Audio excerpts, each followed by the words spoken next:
Hoje eu vou fazer um comentário aqui do dia de hoje, segunda-feira, dia 25 de novembro. Nasdaq, obviamente,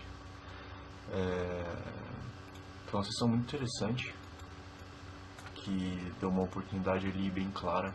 Não tão clara assim, mas estava até que respeitando ali, faria muito sentido.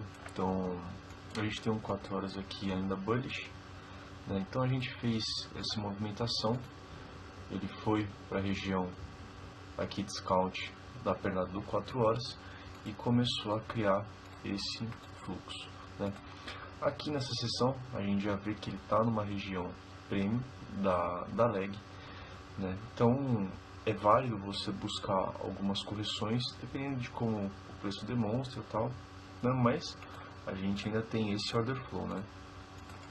Querendo ou não, aqui a gente tem o preço, né? Se a gente for até em H1, e aí que acontece também, no H1 ele tava desse jeito, tá? Essa era a minha pernada do H1. Aí a partir desse momento aqui, que ele perde essa região, eu já atualizei minha leg, então agora a gente está tudo alinhado. Então a gente tem um H1 bullish, 4 horas bullish, né? Diário também bullish. Só que acontece, aqui começou a sessão, né? Então a gente vê Nova York foi uma sessão bem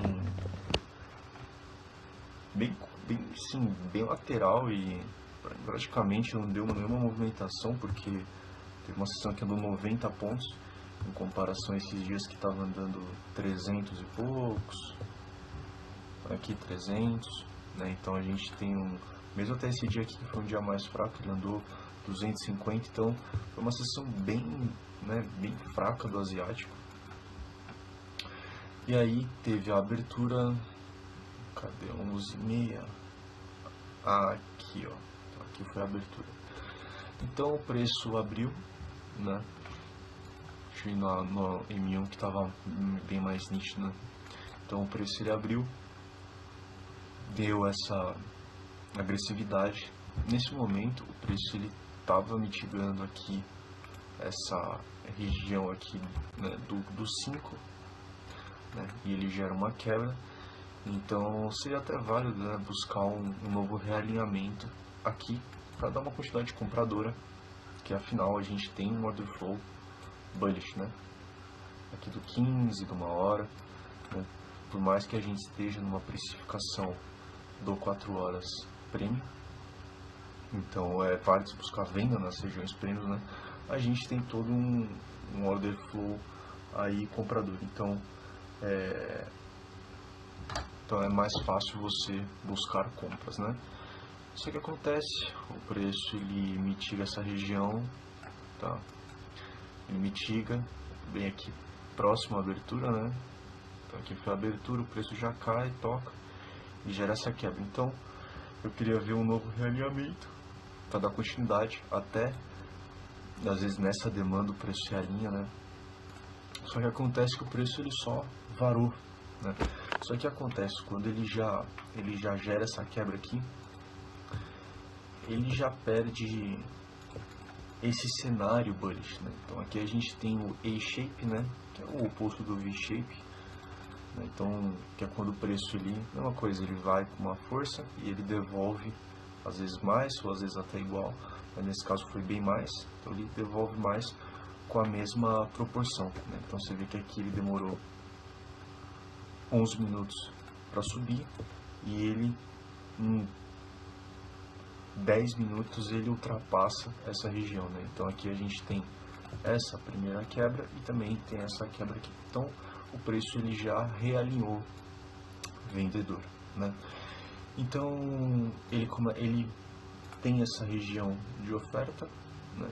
Tem essa região de oferta, só que eu nem vou usar isso aqui em questão, mas é válido a gente manter isso na linha de raciocínio. Então o preço ele gera esse movimento, vem, sobe quase, tira esse topo e gera essa nova expansão. Só que acontece, se a gente pega essa movimentação aqui, tá?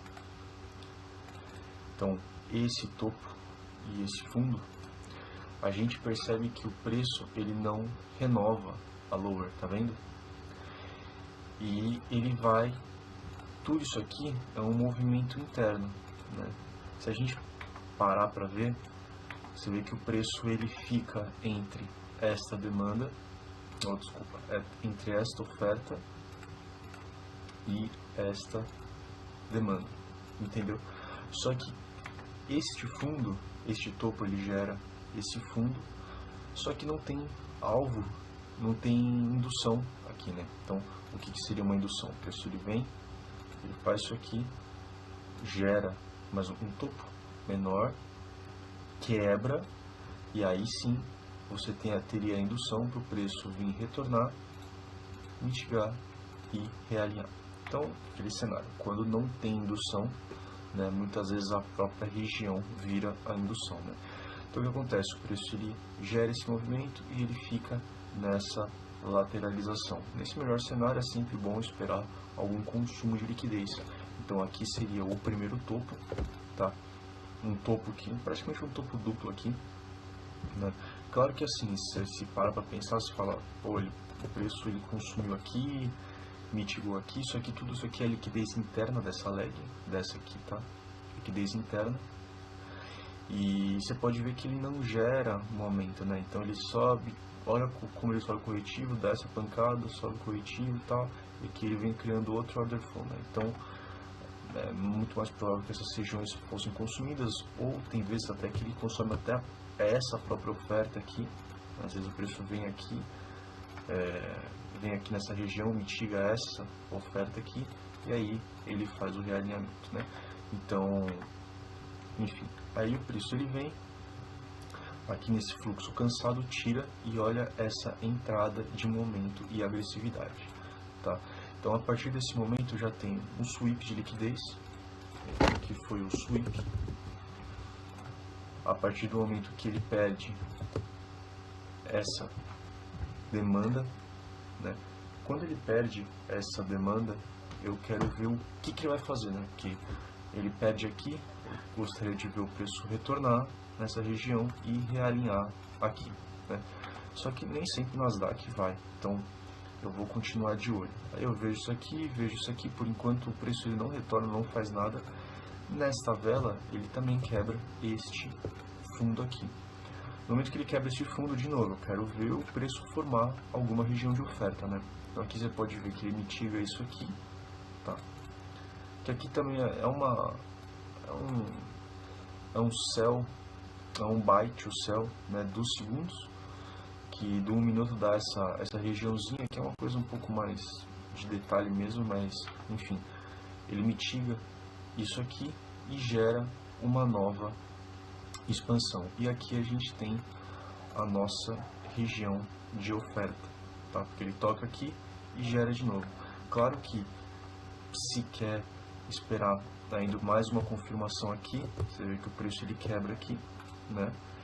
E ele retorna aqui nesta região. Então aqui seria a região da trade, tá? Posicionaria aqui. O stop ele pode ficar aqui, como pode ficar aqui. Isso daí é mais individual. Eu particularmente aqui já é mais que o suficiente, né? Diante disso aqui. Então, e aqui seria o alvo de liquidez, tá? Porque aqui, se a gente ver, ele é um sell side bem claro, ó. Tá vendo esses fundos? Tudo isso aqui são modelos de liquidez, né? Então é um fundo, né? Mesma coisa dessa linha de raciocínio quando não tem indução. Então a gente teria essa região aqui, que aqui seria uma região de demanda válida, quer dizer, desculpa, aqui seria uma região de demanda, porém, porque ela não é tão forte, porque não tem uma indução. Então o preço, ele em nenhum momento fez isso aqui, fez isso aqui, né, ele quebra, ele retorna, não mitiga e quebra de novo. Porque aí sim, aqui seria a indução, o preço ele poderia retornar, realinhar e dar a continuidade, né?